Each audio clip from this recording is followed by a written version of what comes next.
Coucou les petits loulous, j'espère que vous allez tous très bien. On se retrouve aujourd'hui pour une nouvelle histoire. Cric-crac, mon histoire commence. Je veux voir ma petite sœur.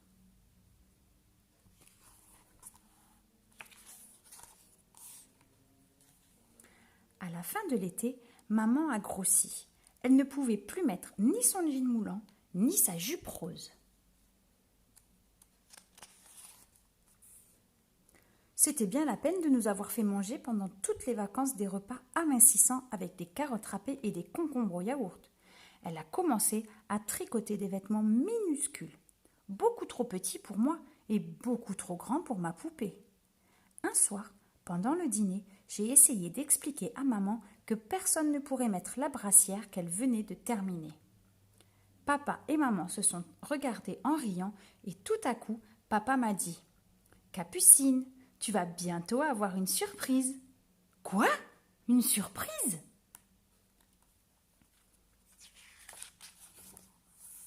Devine. Moi, je n'aime pas deviner.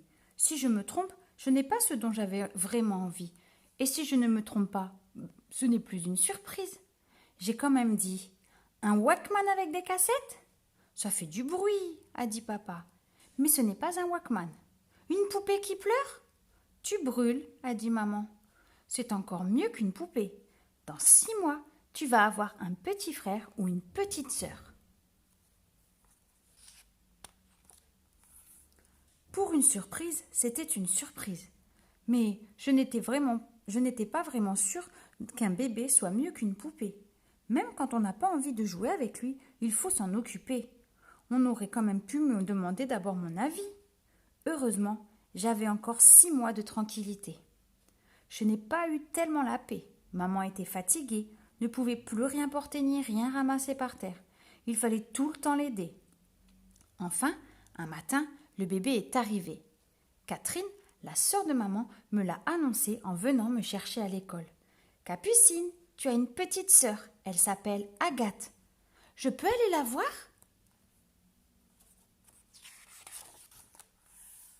Non, les enfants n'ont pas le droit d'aller à l'hôpital. Mais elle va bientôt rentrer à la maison. Si elle s'appelle Agathe, elle doit avoir une tête de bille. Quelle idée! C'est une adorable biquette. Une biquette?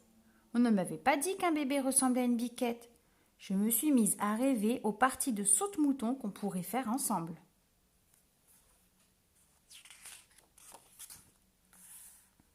Avant de me coucher, j'ai relu l'histoire du loup et des 7 chevreaux. Papa est arrivé pour me dire bonsoir. « Que fais-tu, ma chérie ? Je relis une histoire pour la raconter à ma petite sœur. Tu es vraiment gentille, mais c'est encore une toute petite puce. Il faudra qu'elle grandisse un peu pour comprendre tes histoires. » Il manquait plus que ça. Une puce maintenant. Et papa avait l'air ravi. Lui qui ne veut pas de chien à la maison parce qu'ils apportent des puces et que c'est dégoûtant. Après tout, je pourrais lui apprendre à faire le double saut périlleux.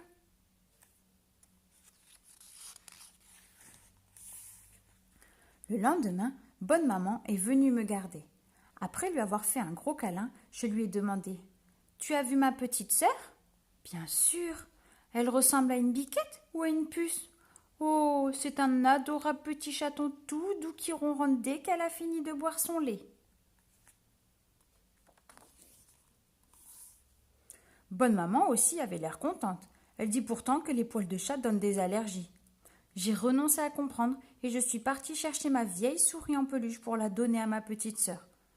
Pendant que je fouillais tout au fond de mon coffre à jouets, bon papa est arrivé et m'a dit en riant « Je viens de voir ta petite sœur. Elle est rose comme une crevette. » Et bon papa avait l'air de trouver ça drôle.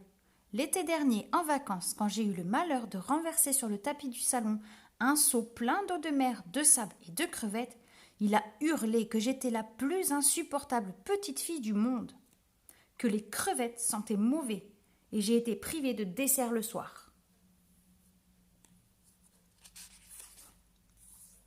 Moi, je veux bien essayer de préparer une baignoire d'eau salée pour ma petite sœur, mais je n'arriverai jamais à lui trouver des algues à Paris. 2 jours après, mamie m'a gardée. Après m'avoir fait plein de bisous, elle m'a dit « J'ai un grand secret pour toi. Maman rentre à la maison demain. » « Avec ma petite sœur ? Bien sûr, pauvre Lapinette, on ne va pas la laisser toute seule à l'hôpital. Là, c'était vraiment le comble. Un lapin maintenant. J'ai compris pourquoi mamie avait acheté plein de carottes au marché. En allant me coucher le soir, j'étais un peu inquiète. Je n'ai pas bien dormi.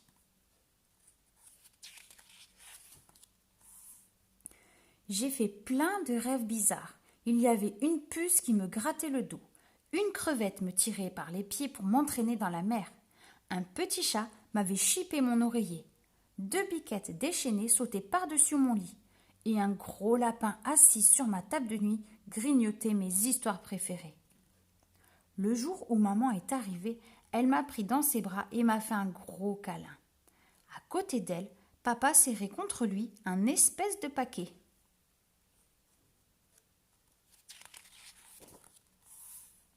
Maman m'a demandé « Veux-tu prendre ta petite sœur dans tes bras ?» Moi, j'avais un peu peur, mais maman en avait tellement envie que je ne pouvais pas dire non.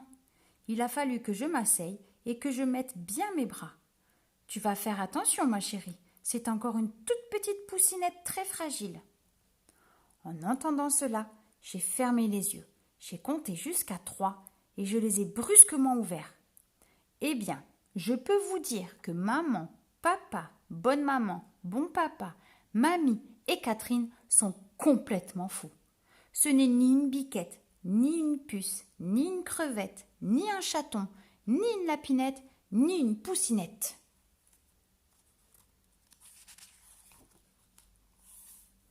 Elle ressemble vaguement à ma poupée, en moins mignon, bien sûr. Et je crois que je n'arriverai jamais à lui apprendre à faire le double saut périlleux. Tout à coup, ma petite sœur s'est mise à pleurer.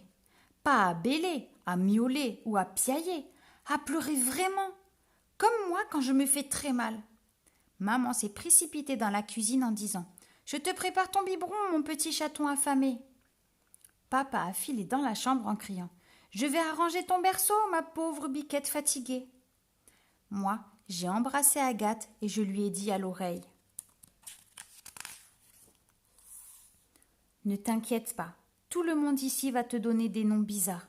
Moi, je te dis que tu es un bébé, que tu es ma petite sœur à moi, et je te défendrai à la sortie de l'école si mes copines veulent t'embêter. » Et ma petite sœur s'est endormie dans mes bras.